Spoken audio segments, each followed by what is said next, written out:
parle. Chaque jour, Charles et Carole vous présentent la leçon de l'école du sabbat.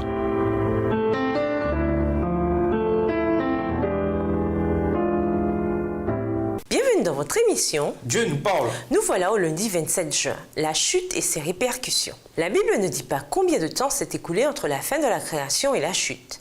Des jours, des semaines, des années, nous l'ignorons. Mais ce que l'on sait, en revanche, c'est qu'il y a bien eu une chute et que ses résultats se sont fait sentir immédiatement et de manière visible. Après qu'Adam et Ève aient mangé du fruit de l'arbre de la connaissance du bien et du mal, la première conséquence à être mentionnée est la prise de conscience de leur nudité. Genèse 3, le verset 7.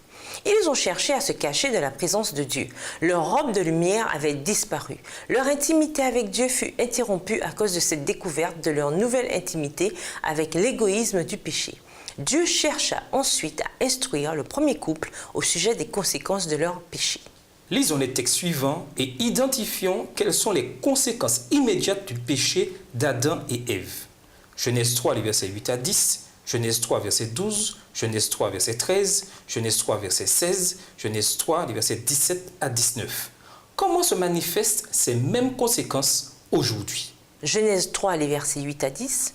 Alors ils entendirent la voix de l'Éternel Dieu qui parcourait le jardin vers le soir, et l'homme et sa femme se cachèrent loin de la face de l'Éternel Dieu au milieu des arbres du jardin.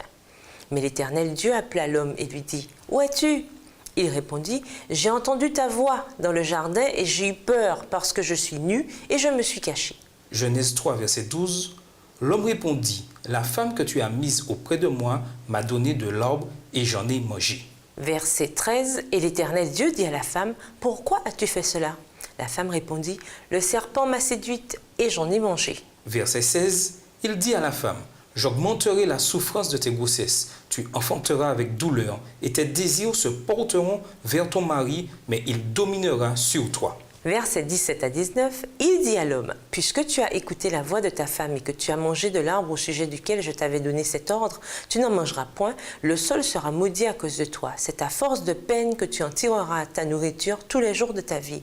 Il te produira des épines et des ronces et tu mangeras de l'herbe des champs. C'est à la sueur de ton visage que tu mangeras du pain jusqu'à ce que tu retournes dans la terre d'où tu as été pris, car tu es poussière et tu retourneras dans la poussière. » Pas de doute. La chute était bien réelle, la chute a été dure et la chute a eu des conséquences terribles pour notre espèce. La longue et tragique histoire de l'humanité jusqu'aux événements récents révèle les conséquences tragiques du péché. Comme nous devons être reconnaissants d'avoir reçu cette promesse, un jour la tragédie du péché sera terminée et ne recommencera jamais plus.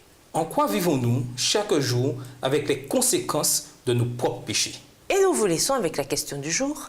En quoi les 2 premiers commandements se rapportent-ils à l'image de Dieu? Au revoir. Et à demain si Dieu veut. Dieu nous parle.